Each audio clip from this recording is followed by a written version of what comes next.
gosh, what to ask. I mean, this has been going on for 4 months. Just talk to me about what your involvement has been and how you've tried to help and make things better.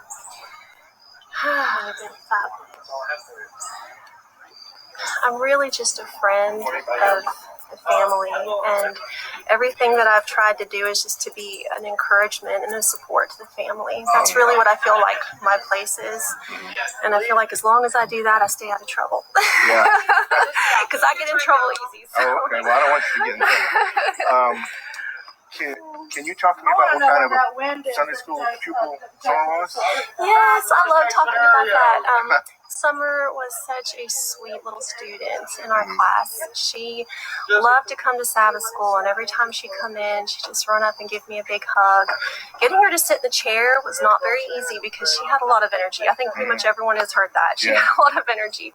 But I was actually the assistant Sabbath school teacher. I wasn't the main one, so that actually allowed me to kind of spend a little more time with her because the teacher was teaching, and then I could. You're hurting. Yes, exactly. She would sit on my lap, and we'd do things, motions to songs and everything together. She just, she actually liked to help a lot. So whenever we had different little projects or craft projects, the kids would come over and take their turn to do their craft. Oh no, she wanted to help with everything. So she was helping with the prep work, and as long as I kept her little hands busy, she was really good, excellent behavior. So she just needed a task to do to keep her busy. But she was really a sweet.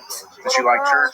She loved church. She just loved to run around and love on everybody. Yeah. And I know that when people watch on some of the clips that they've seen, she's usually loving on me, but she loved on a lot of people there. There's a lot of people that she would go to and just hug and play. They would have like little toys and things for her to play with during church and stuff. And she was just a very loving child.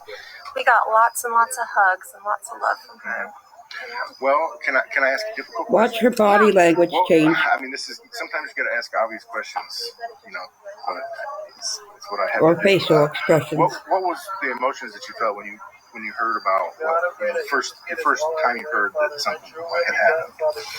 Yeah, the first time I heard something had happened, I was just in shock, really. I had just finished doing a photo shoot for my little girls' dance class, and Candace called me on FaceTime and said, "Summer's missing," and I was just in shock. I don't think I realized what a big deal it was, though, until I actually showed up at their house, and there was helicopters everywhere and police everywhere and search dogs everywhere. And then I was like, oh my goodness, this is really happening. She's really missing. They're not finding her that easy. So it went from shock to fear because it was getting cold outside and the sun was setting, and it was pretty much dark almost when I got there anyway. And I just thought, this poor little girl's going to have to sleep outside tonight. And of course, I didn't know where she was. I didn't know if someone had taken her. I mean, there's all kinds of theories up in the air, and I just didn't know what to think. There's a lot of confusion, fear. I'm not gonna lie. I was scared for her. I know at some point early on, it probably feels like she's gonna be found. Because every kid's run off all the time. This is pretty common. At what point did you begin to realize this wasn't going to be that? The story wasn't going to end that way. It's hard to answer that question. I don't know. It's just been such a process. I still am hoping that she's going to be found, but I really didn't think it would take this long. I always pray every day, let today be the day that she's found. Let today be the day that she's found. And then another day passes, and now 4 months. And so I don't know at what point, but it's just been such a process. Have you attended all the prayer vigils and that have taken place? I've attended the ones that I could. Yeah. What do you think is what purpose does it serve for folks to get together in events like this? Well, I'll tell you what it does for me. It inspires me. It helps me to not give up hope. Somehow having other people around that are believers that are together, it inspires me.